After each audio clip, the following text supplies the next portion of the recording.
everybody. It's Stephanie Nelson with the Melrose Chamber of Commerce. You are listening to Chamber Chat.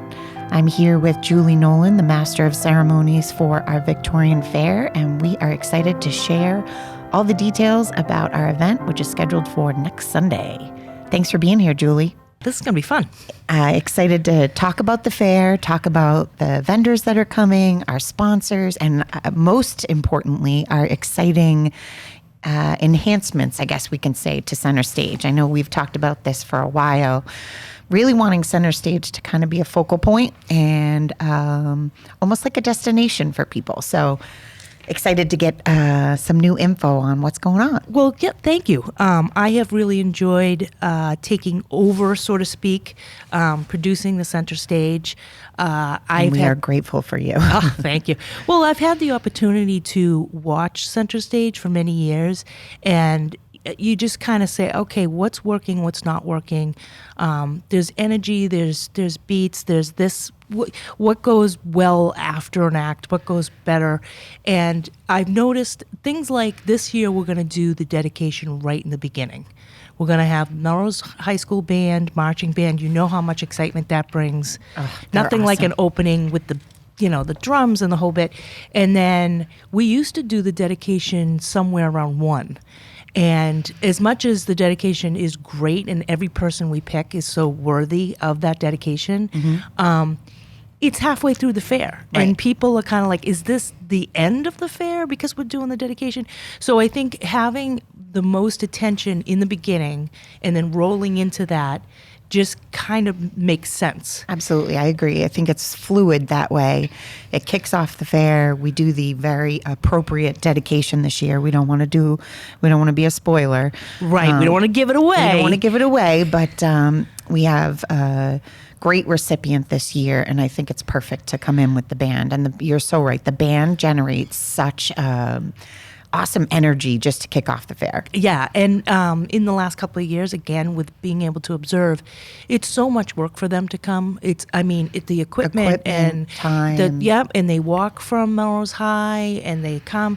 And so this year, with your help and Kelly's help, the thought was, why not have them play a little bit more? Absolutely. And I think, honestly, the crowd wants it. They do. And shout out to Jess Dugan, too, because she's been a great resource and ally trying to coordinate this. But we want to give them the platform and the spotlight. Exactly. And as you and I, former MHS gals, yes, when you hear those songs from like when you used to go to the football game and stuff, so much fun. It's like something happens in you. Yeah. Like your heart just kind of like swells. You're Absolutely. like, okay, I'm in my hometown. Right. Here I am. And when you think about the fact that the street is going to have so many local nonprofits, civic groups, organizations, people are going to hear that music and they're going to get that same feeling. Well, I think that it's evolving into something that is truly entertaining. Right. And it happens to a lot of fairs through the years. And then, of course, we had the pandemic. But, sometimes you can go down to a fair and be like, okay, well, here's a pamphlet. Right. And you and I have always had that feeling that we don't want you to think of this as an advertisement for every person that's involved. Mm-hmm. And we've always kind of said, like, let's think outside the box. Like, what are you going to do? What do you want to do? What can you do? Right. Absolutely. And, it's interesting when you made that point, I'm thinking we have a new presenting sponsor this year. Century 21 Tradition stepped up for us in a big way. They recently purchased Sexton and Donahue. Uh-huh. They have a number of real estate offices on the North Shore. And the owner, Matt, is just this forward-thinking, totally game for whatever. So he shared with me, he said, Steph, we want to do something exciting and creative, and they've got something lined up that's going to be unbelievable. And we want people to think that same way, right? Exactly. And I don't mean just from a business standpoint, but I've told, the local boosters, girls soccer, girls field hockey, boys soccer, like get creative, mm-hmm. have a competition, have some sort of engaging activity so that people come and stay. Exactly. And you and I have talked about this. We want people to come down and make it an event, right? Exactly. Bring your foldy chair. Sure, maybe you're going to see your niece or your grandchild in one of the dance groups or Absolutely. karate or what have you.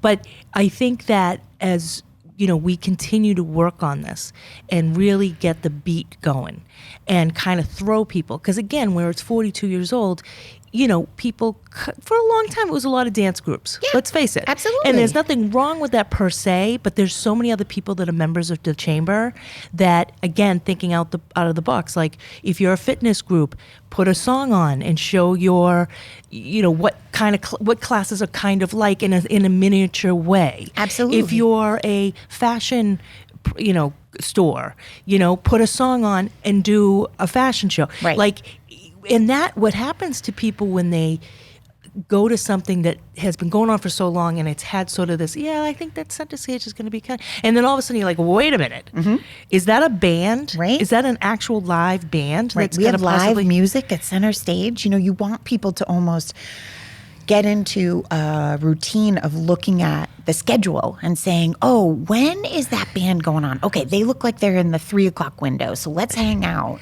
Exactly. What you want people to do is come down, look at the schedule, and say, okay, I'm going to see so-and-so that I know. Right. And then let's go grab, fried dough. Right. And then we'll be back in time for the band. And so it's a real day, full day of excitement. Absolutely. And the other thing that we did differently with the help of MMTV and Pat Doyle is we're going to have a separate camera and a separate section, almost like picture, the Today Show when they're outside. I love it. And, we're going to have people like Matt, obviously. Yes. Can't wait to meet him. He's awesome. We're going to have a lot of fun. He's so fun, yeah. But it's going to give me a chance to have some really good little snippets of interviews, not interfering with the center stage. That will still be going on. And those will be snippets. And then, like fairs are, there's a magic to it, right? So there might be a cute little kid who's mouthy that I'm like, get up on the chair. What do you got going on? What's cooking? Right, that's your wheelhouse. Like, but impromptu funny, and then you want people to say, "Oh no, let's linger, let's hang out and see what the next act is." Exactly. And I know Pat's been so receptive to us throwing out ideas, talking about, let's try this. Having our key sponsors come over and tell you about the fun things that they're doing at their booth. Exactly. Giving exposure to the businesses. Exactly. And then that could end up being packaged and used for future marketing purposes about how they support the community in Melrose and the chamber. I mean, I've seen companies that, like a mortgage company that had like a dunk tank. What does that have to do with mortgaging? Nothing. Right. Nothing, but it's fun. It's fun. And it it's brings different. attention. And guess what? You'll remember. Exactly. You'll remember the business. And that's Yes. what they will. And that's what we're encouraging. One of our diamond sponsors is the dentist, Exquisite Dentistry, above the chamber office. And I said to Sanjay, you need to go up and talk to Julie. She's so much fun. And he said, well, what will I do? And I joked. I was, you can break dance, you can this, you can that. But really, it's just an opportunity for him to say how much he loves being in Melrose. He just celebrated 1 year anniversary at the end of May. And he wants to make sure people know that he's there. And it's a great platform to get in front of thousands of local residents. Exactly. And with the help of Pat, we're going to take those, it'll be a show edited from head to toe, Melrose Victorian Fair, right? But those individual interviews will be snippets that we'll give to those companies like Exquisite Dentistry, Yep. and they can put on their own platform. Absolutely. And, again, rolling back, yes, there may be some jokes about teeth. I don't know. Yeah, absolutely. But then I think of They're like my a real Bill, teeth. Yeah, right. But then I think of like a Bill Mishkin from Home Instead. Would he want to come talk about how long he's been at the participating in the Victorian Fair? Does a miter biter, Jim Halligan, come to the center stage to talk about their celebrating 50 years in business? And the evolution of the company and the relationships That they has to happen. Right? And so there's just so much that we can do. And I'm excited. I'm excited too. Now, do you remember the first time you went to the Victorian Fair? So I'm 49. I think I've been going literally since the very first fair. Me I too. bet my mom probably rolled me down in the umbrella She most certainly carriage. did. And what it has become is, like a signature community event that everybody looks forward to. Well, it's interesting because I remember it clearly because I was 15, because I'm a little older than you, but let's not go there. But anyway, I was walking down the street, the middle of the street. I've never been on Main Street when it was blocked off before. Right. And I was with my friends. We had gone to the football game because we used to have it on Saturdays, and now we have it on Sundays, which I think is better. And I remember thinking, this is kind of cool. And as you know, my father was part of the group that came up with this idea, as well as Home for the Holidays. Yep. And when you live with someone... Gene Gorman, right? With Gene Gorman. Love Gene. Oh. And what's funny is living with someone who, and I'm very similar to him in terms of like, I get obsessed with whatever project I'm in. Yep. And he was talking about the Victorian Fair on and on and on. And you don't think your parents are going to do anything cool, like ever. So when I was walking down the street, I was How like, wrong you were, oh, Julie. well, I'm sorry, Jim. I'm sorry. You actually pulled something together that was like super fun. And I actually like, unlike that at 15, like, oh yeah, my father's involved in this. It was kind of like, hey, listen, you know. What do you think he thinks when he looks down and sees you emceeing center stage? Yeah, I mean, my father... He's got to be so proud. I hope so. But I also think, like, he had this thing where, like, when he would really laugh, he'd get a stitch in his side. So, like, my siblings and I always go, like, when we imitate him, we go, oh, like, with the arm on the... So I'm hoping he's doing that and, just saying, good, everything's going along. I think he is kind of masterminding up there a little bit. I agree. And I think he'd be so proud to see that it's 42 years. 42 years with energy. 42 years with, hey, listen, what other new chamber members are there, and what can we do with them, and how are we going to... And that's where you and I have had so much fun. Absolutely. Just thinking outside the box. Right. And what I say, Kelly and I really, truly believe, if you're going to come and exhibit, we want it to be worth your time, your money, the effort. So we want to work with you. If you want creative ideas, if you want to talk about how to best use the space and how to get people in and how to capture information, we don't want just a check. We want it to be a really good experience for your business, for your organization, for your nonprofit. Yeah, because I think that's been, in a lot of towns, a misunderstanding. That some people go, no, I'm a small company. I don't have that kind of extra money. Where it's like, no, you don't understand. Like, this is how you're going to get on the map. Absolutely. And this is how, opportunities will present itself that you didn't even know existed. Right. So that's where, like this year, like where we've been focusing so much on the diversity of, because entertainment can come in so many different packages. Absolutely. That I'm excited to see how this seed grows. Right. And how you will definitely get people, I think, the week 2 after the fair and saying, okay, like, I want in. Right. And we've talked about this.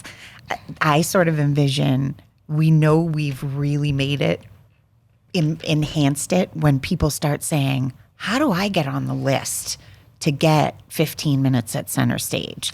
I want a crowd of hundreds of people that are waiting for the band to go on, that are waiting for 1,000%. the local drama company to come and do a song from their upcoming musical. You want people to recognize the value of that platform. And I think that turning is happening, and it's it's less of me going out to the people that did it last year and saying, are you interested, blah blah blah, as opposed, and now it's more, am I too late? Right. Is there room for another X, Y, or Z? And that's a really good thing. And I also, from a community and a connection standpoint, I envision tables, picnic tables, and an area so people grab food at one of the vendors, but then stay. Yes. So it's not grab food on your way out, but sit together, visit with neighbors, visit with friends. Obviously, it's an active election year. A lot of people might still have questions, and they'll be able to engage with candidates. So we really do hope that people come and stay. I think I think they will, and I also think that the restaurants here on Main Street are going to benefit too, because, you can't, just have a fried dough for the whole day. Right. So you might, My son would, but yes. I digress. But you're right. You want the traffic in the restaurants to be up. You want people to linger and then say, "Oh, you know what? Let's go sit down and have a bite to eat and beverage." Yes. It's a win for everybody. I think so, and I think it's just getting started. It's just getting started. I know. I'm so it's excited. September 10th. September 10th from 11 a.m. to 4 p.m. Like I said, we know a number of our vendors and our sponsors are doing some really cool, exciting stuff. Yes. And piggybacking on the success of the Where's Waldo scavenger hunt this summer, we're going to have a mini scavenger hunt at the fair because we really do want to try and make sure that the traffic patterns are pretty balanced. And so people are visiting all of the booths on the street. So there's a lot of cool stuff. Oh, and I'd be upset with myself if I didn't mention the big ticket raffle. Oh, yeah. Is live. They're only $10 a ticket, and there's some awesome prizes. That's awesome. And also, if you're listening to this, come on down to my my little outdoor talk show. Yes. Come right in if I can get you in there, and you know, Right. you Do want you to have a talent? Yeah. You know. Like I said, I can you tried to get do? Sanjay to break dance. He didn't seem receptive, No? but maybe someone else knows. Well, I may be bringing some surprises that might help people if they, to see if like maybe I they can. love Julie Nolan surprises. I don't know. Maybe juggle. I don't know. I don't want to give too much away. What about Pat? Does he have any secret talents that he might want to find out. Okay, We might maybe find we'll out. Let's maybe look- let's find out if he's available to take a seat that day. Well, thank you so much for coming, Julie, and thank you for all that you do for the fair, for the chamber, for the community. You are a gem, and we are so lucky to have you. Thank you. And you are too. Oh, thanks, Jules. All right, everybody, we'll see you next Sunday.